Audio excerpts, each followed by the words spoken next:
It began as a fever dream, a relentless, unstoppable metal skeleton emerging from fire. In 1984, that nightmare became a reality on the silver screen. The Terminator wasn't just a movie, it was a low-budget, high-concept masterpiece that redefined the sci-fi action genre forever. It launched the careers of legends and gave us one of cinema's most terrifying villains and most resilient heroines. You've seen the explosions, you know the one-liners, and you've felt the dread of that pulsing electronic score. But what you don't know are the stories behind the scenes. The near disasters, the radical casting what-ifs, and the ingenious tricks that brought this dark future to life. Today, we're exposing 20 surprising secrets that will change how you see this iconic film, from its humble origins to its world-changing legacy. Let's dive in. Fact 1. Sometimes, the most terrifying monsters are born not in a writer's room, but in the depths of a fever dream. While in Rome for the premiere of a different film, a young James Cameron fell violently ill. In the grip of a high fever, he was tormented by a horrifying vision, an explosion, and from the heart of the flames, a gleaming metallic torso. This chrome figure, broken but not beaten, was dragging itself across the floor with a chilling, single-minded purpose, using kitchen knives to pull its form along the ground. When the fever finally broke, the nightmarish image remained, seared into his mind. It was more than just a bad dream, it was a creative spark. This single, terrifying apparition became the very nucleus of his next project. What was this thing? Where did it come from? And why was it so relentlessly, terrifyingly unstoppable?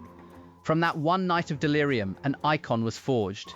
The endoskeleton, the future war, the unstoppable killing machine. It all began with a nightmare of chrome and fire.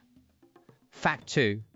The search for the perfect actor to embody the T-800 was one of the most critical decisions in cinematic history. Before Arnold Schwarzenegger was even in the running for the cyborg, the studio's top choice was a name that now seems utterly surreal: O.J. Simpson. In the early 1980s, Simpson was a beloved American icon, a charismatic football hero, and the friendly face of Hertz rental cars. It was this very public persona that ultimately cost him the role. In a twist of staggering, prophetic irony, the producers and director James Cameron rejected the idea, arguing that Simpson was simply too nice. They believed his affable, likable nature would make him completely unconvincing as a remorseless killing machine. The consensus was that no audience would ever buy the charming O.J. as a cold-blooded assassin from the future. This casting decision has since become one of Hollywood's most haunting and unsettling footnotes, a chilling what-if that history would later recontextualize in the darkest way imaginable. Fact 3. It is an image seared into the collective consciousness. The leather jacket, the sunglasses, the deadpan delivery. But the casting of Arnold Schwarzenegger as the Terminator was almost a historical accident. Initially, the studio wanted him for the hero, Carl Reese. Fresh off the success of Conan the Barbarian, he was the obvious choice for the heroic lead. However, during a fateful lunch meeting, Schwarzenegger began passionately explaining to director James Cameron how the villain should be portrayed. He spoke of the machine's relentless economy of movement, its unblinking gaze, the way it would methodically execute its mission without emotion or hesitation. Cameron, listening intently, had an epiphany. He wasn't talking to Carl Reese, he was talking to the Terminator. Despite the role having a mere 17 lines of dialogue, a potential career risk for a rising star, Schwarzenegger recognized the power of the concept. He embraced the challenge, transforming a minimalist part into one of the most terrifying and iconic antagonists in cinematic history. Fact 4. It's nearly impossible to imagine anyone but Arnold Schwarzenegger as the Terminator, a hulking titan of chrome and muscle. Yet, James Cameron's original vision was for a machine that was far less conspicuous. His choice for the role was his friend, the character actor Lance Henriksen. The concept was for a cybernetic assassin who could blend into a crowd, an infiltrator who didn't rely on brute physical intimidation, but on relentless, unnerving focus. To sell this chilling idea to the production company, Henriksen took method acting to an extreme. He reportedly kicked open the office door one day, clad in a tattered leather jacket and with gold foil wrapped around his teeth to simulate metallic fillings. He simply sat down and stared, embodying a cold and silent hunter. The performance was so unnerving, it successfully sold the concept of the unstoppable killer. Though the role was ultimately rewritten for Schwarzenegger's physique, Henriksen's terrifying pitch was instrumental in getting the film the green light. Fact 5. It is, without a doubt, one of the most iconic lines in movie history. But the simple phrase, "I'll be back," was once the source of a heated argument on the set of The Terminator. Arnold Schwarzenegger, tasked with embodying a relentless cyborg, felt the line was awkward and even weak. He argued that a machine would not use a contraction, insisting that "I will be back" sounded more powerful and true to the character's robotic nature. Director James Cameron, however, was immovable. He understood the power of brevity and the casual, almost dismissive tone the contraction provided before the Terminator utterly demolishes the police station. The debate grew so intense that Cameron finally told his star, "Look, I don't tell you how to act, don't tell me how to write." Cameron's instincts, of course, proved legendary. The line Schwarzenegger fought so hard against became his definitive catchphrase, a piece of cinematic shorthand recognized the world over, proving that sometimes a director's vision can see the future more clearly than any cyborg. Fact 6. The story of how the Terminator got made is as relentless as the machine itself.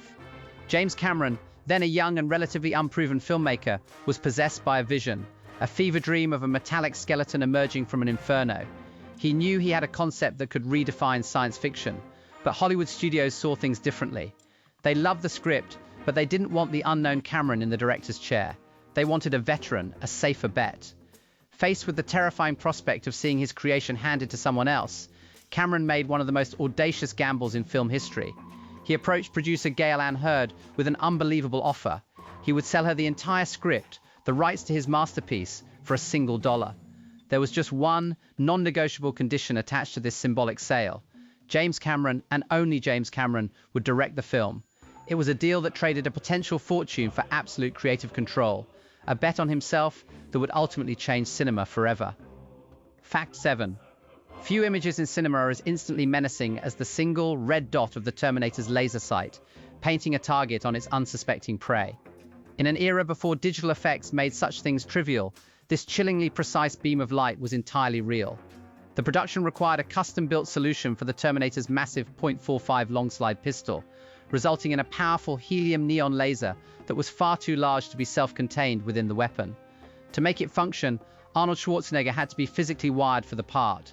A cumbersome, high-voltage battery pack was concealed beneath his iconic leather jacket, with a cable snaking down his sleeve and into the firearm itself. Every time that ominous red dot appeared on screen, it wasn't an animator's creation, but a testament to the film's gritty ingenuity, a genuine, tangible threat powered by a hidden device that added another layer of physical reality to Schwarzenegger's unstoppable performance. Fact 8. The film's iconic premise, however, was not without controversy. Long before The Terminator ever said "I'll be back," acclaimed science fiction author Harlan Ellison had already explored similar territory. Ellison claimed the film's core concepts were lifted directly from two of his episodes for the classic television series, The Outer Limits. The first, Soldier, featured two warriors from a dystopian future sent back to the present day. The second, Demon with a Glass Hand, involved an amnesiac man with a robotic hand who discovers he is a robot from the future, sent to the past to save humanity.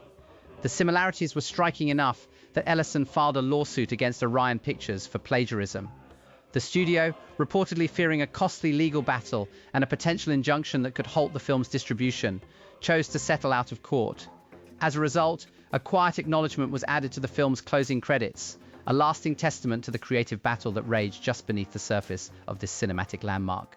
The result is an unforgettable sound, a searing, metallic screech that feels both futuristic and terrifyingly real. It's not just the sound of a fictional weapon, it's the auditory signature of technological horror, a chilling shriek that perfectly encapsulates the cold, merciless nature of the machines. It proves that sometimes the most alien sounds have the most earthly and unsettling origins. Fact 11. When the T-800 first tracks its prey to a downtown nightclub, the scene is set beneath a flashing neon sign, Tech Noir. This wasn't a real LA hotspot, but a name invented by James Cameron himself, a term he felt perfectly encapsulated the film's unique style. It was a brilliant portmanteau, merging the futuristic technology of his story with the dark, cynical, and fatalistic mood of classic film noir. The rain-slicked streets, the relentless and shadowy antagonist, the pervasive sense of paranoia, it was all there. Cameron was, in effect, naming his own creation. What he couldn't have predicted was how this simple phrase, born for a single location in his script, would take on a life of its own. Tech noir has since become the recognized term for a whole subgenre, a label for gritty, dystopian futures that owe as much to Philip Marlowe as they do to Philip K. Dick. It's a testament to Cameron's vision that a name for a bar would end up defining an entire aesthetic. Fact 12. It's almost impossible to imagine a modern blockbuster being made for a mere $6.4 million, but that was the entire, meager budget for the Terminator. This financial straitjacket forced director James Cameron and his crew into a renegade style of production. They embraced guerrilla filmmaking, descending upon the streets of Los Angeles without permits, without fanfare, and often without permission. Many of the film's iconic nighttime scenes were shot on the fly, with a skeleton crew ready to pack up and vanish at the first sign of authority. This wasn't just about saving money. It infused the film with a raw, documentary-style energy that a larger, more controlled production could never replicate. The grit and shadows weren't simply an aesthetic choice, they were a byproduct of necessity. The palpable danger you feel watching the Terminator stalk its prey through the city was mirrored by the very real risk the filmmakers took just to capture those unforgettable shots. Fact 13. It's one of the most iconic and terrifying moments in science fiction horror. After being blown apart in a tanker explosion, the T-800 rises from the flames, its flesh burned away to reveal the chrome skeleton beneath. It pursues Sarah Connor with a horrifying, unnatural limp, a jerky, relentless gait that modern CGI has never quite replicated. This chilling sequence wasn't computer-generated, it was a masterpiece of stop-motion animation, painstakingly crafted one frame at a time by the wizards at Fantasy II Film Effects. If that name sounds familiar, it should. This was the very same company responsible for bringing a galaxy far, far away to life. They were instrumental in the visual effects of the original Star Wars trilogy. The same hands that guided X-Wings down the Death Star trench and animated the colossal AT-AT walkers on Hoth were now orchestrating this intimate, industrial nightmare. It's a remarkable testament to their skill, using an age-old technique not for fantasy or adventure, but to create a vision of technological dread that would haunt audiences for decades. Fact 14. The on-screen desperation of future soldier Carl Reese was more than just a performance. For actor Michael Biehn, it was a physical reality. To capture the gritty, relentless pursuit by the Terminator, filming often took place over long nights in the damp and unforgiving environments of rain-slicked city streets and grimy storm drains. Biehn spent countless hours submerged in cold water or running in perpetually wet clothes and boots. The result was a genuine and painful case of trench foot, a debilitating condition most famously associated with soldiers in the First World War. This constant gnawing discomfort and physical toll blurred the lines between actor and character. The exhaustion and pain etched on Reese's face wasn't entirely an act. It was fueled by the grueling conditions of the shoot itself. It's a stark reminder of the raw, guerrilla-style filmmaking that defined the original classic, where the cast's real-world suffering was channeled directly into the film's visceral, unforgettable intensity. Fact 15. Perhaps no scene better captures the cold, terrifying nature of the T-800 than the moment it performs surgery on itself. In the dingy confines of a motel room, the cyborg calmly slices into its own face, peeling back flesh to repair its damaged optical sensor. The effect is so shockingly realistic, so viscerally convincing, that it's easy to assume you're watching Arnold Schwarzenegger himself. But the truth is a masterpiece of practical effects. The legendary Stan Winston and his team constructed a breathtakingly accurate, life-sized animatronic puppet of Schwarzenegger's head and torso. This mechanical marvel allowed the filmmakers to pull back the synthetic skin, revealing the intricate endoskeleton and glowing red eye beneath. Schwarzenegger's own hand was often used in the shot, seamlessly interacting with the puppet to create one of cinema's most unforgettable moments of body horror. It was a triumph of artistry and engineering, proving that sometimes the most tangible illusions are the most powerful. Fact 16. With the relentless T-800 finally crushed in a hydraulic press, the nightmare was seemingly over. For the studio Orion Pictures, that was the perfect, conclusive ending. They wanted the final shot to be simply the factory, a quiet resolution implying the threat was permanently neutralized, a neat, tidy, self-contained thriller. But James Cameron fiercely resisted this idea. He knew the story wasn't just about surviving one monster, it was about the dawn of a new, terrible age. He fought to keep his intended ending, a lone jeep on a desert highway. In it sits a pregnant Sarah Connor, no longer a terrified victim but a hardened survivor, dictating a warning for her unborn son. She drives directly toward a sky of dark, churning storm clouds. This wasn't just a cheap hook for a sequel, it was the entire point. The storm on the horizon was the future war. Cameron's victory in that argument transformed the Terminator from a simple sci-fi slasher into the haunting prologue of an epic saga. Fact 17. The terrifying vision of the year 2029 A hellish landscape of crushed skulls, searing laser fire, and desperate human resistance is seared into the memory of anyone who has seen the film. It's a sprawling, apocalyptic battleground that feels vast and hopeless. What is truly astonishing, however, is that this entire future war was brought to life in a single, frantic day of shooting.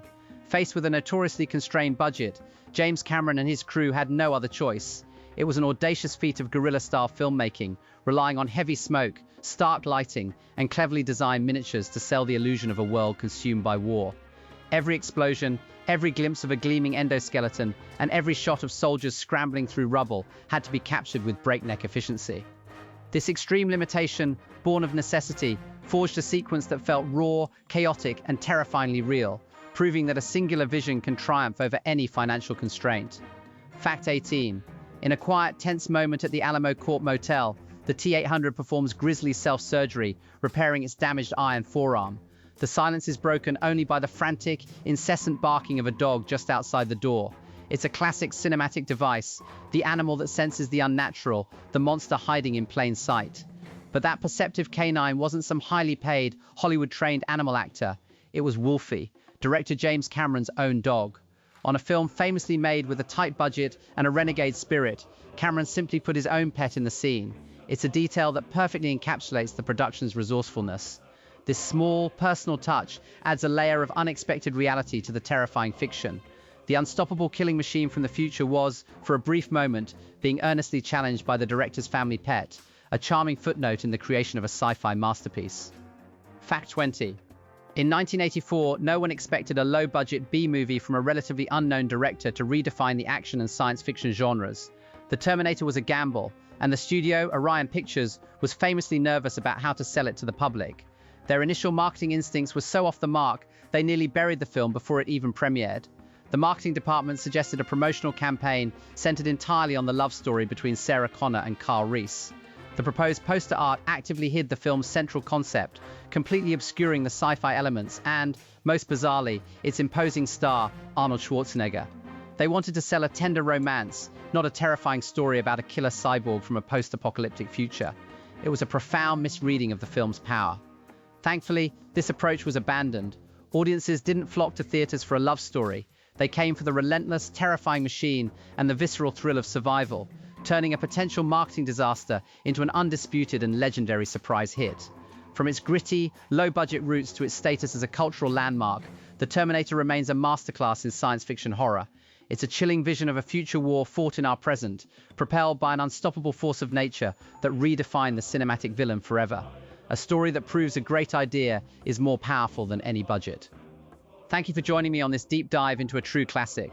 If you enjoyed this breakdown, please take a moment to like, subscribe, and join our community. I want to hear from you. Comment below with your favorite fact about this iconic film.